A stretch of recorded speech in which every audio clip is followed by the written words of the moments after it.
And we're live again. Day 9 of 21 days.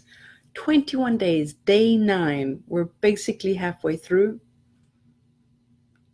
And for those that don't know me, I hope you start from day 1, setting the stage for change, because this is one conversation that's just been going on one day after another, connecting.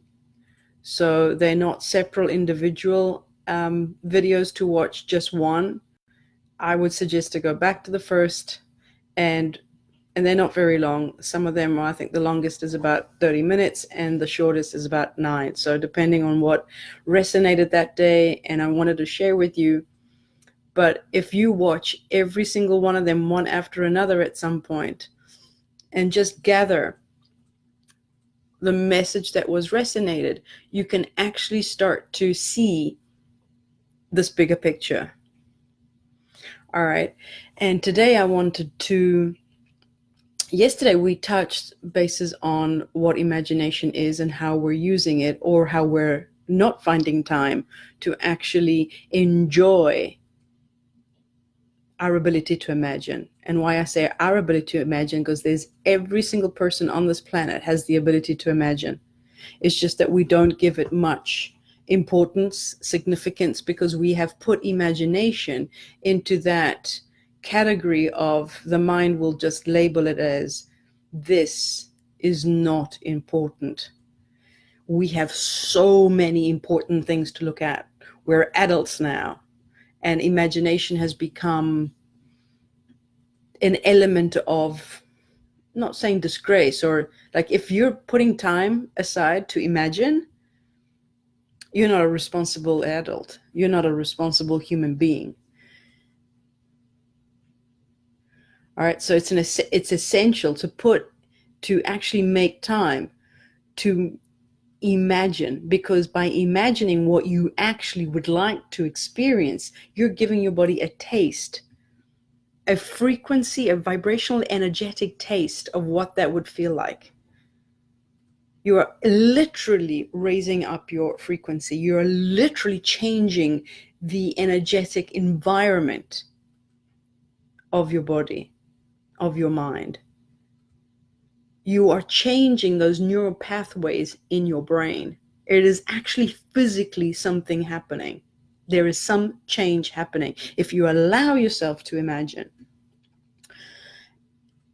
And today I want to talk about the actual feeling of desire, which is very much linked to imagination. What we have defined, the mind has defined what desire is.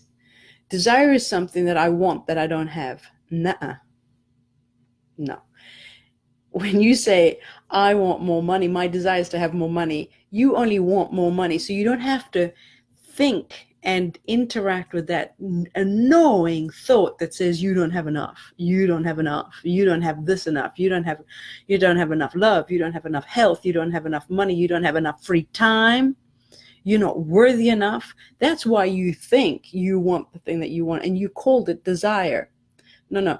A real desire, nothing and nobody will ever stop you from actually pursuing it. You spend every single waking moment of your day engaged with it, thinking about it, imagining it, doing one step closer in order to rendezvous with it, experience it. You're happy, you're enthusiastic. That is your calling, it is your passion. That is a true desire. Desire is something that gives you that passion, that pumps you up, that gives you that vibrant energy. That is a true desire.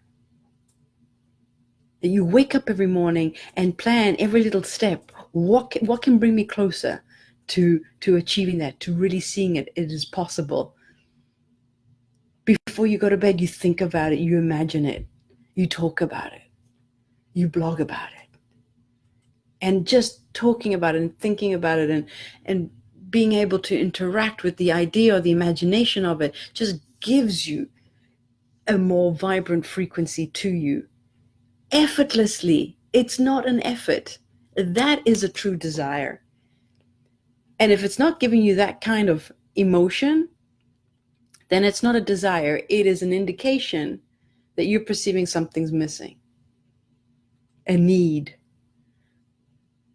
Something's not there. And every time you think about this thing that's not there, the opposite feeling is felt. Lack, separation, not enough of, missing out.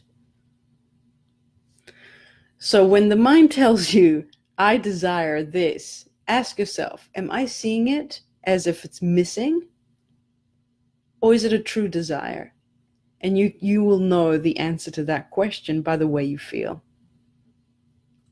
I'm just highlighting and emphasizing certain things that we've just taken for granted and we talk about, and they're not accurate. And when they're not accurate, you're deceiving yourself that you can't do anything about it.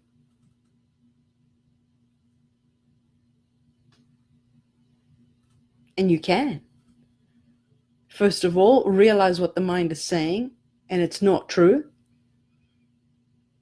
If the desire you think is a desire and it is bringing you to feel it brings you to really feel like anxiety or fear of disappointed, and you don't even feel like thinking about it, that's not a true desire. You're believing in something, first of all, that's not true. Because anything that you can think about and that can change your mood and can change your humor from one thing to another, just talking about it, it'll trigger you. It's literally not true. There is a thought pattern that makes it true. And we can get into that maybe in one of the next days. But I want you to distinguish the feeling of what a true desire is and when you're focused on lack. Because they're not one and the same. When you focus your attention on a desire, everything elevates. And now you are one, you're in alignment with your next experience. A true desire is getting you ready vibrationally, frequency, energy-wise. The desire is getting you ready, raising that level of energy so you can finally be in alignment with the actual physical experience. That's what a true desire is. It is pumping you up to actually feel the equivalent resonance of that experience. A true desire is this impulse to think and feel and be one in alignment with that experience. You've got to feel it, be it, see it before you can actually be in physical experience with it. That's what a true desire is.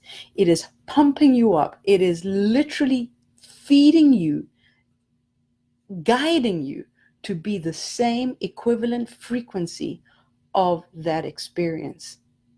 If your body's not feeling it and the mind isn't in alignment with it, it's not pushing against it, it hasn't got any resistance with it, you will experience it. That is what a true desire is. But if you believe that your desire is, I want more money, I want a new partner, I want this, but when you think about that and it brings you down to so much hurt, that is the opposite direction. That is the opposite effect. That is being in misalignment with the actual experience. So if your desire is not elevating you, you're not going to have that experience. If what you think desire is actually pushing you down energetically, you will never ever experience it physically. I hope that served. Write down your true desires. Actually, in your notebook, do yourselves a favor. You write down what you think is your desire, and then have a look how they make you feel. Do they elevate you or do they push you down? I'll speak to you tomorrow. Cheers.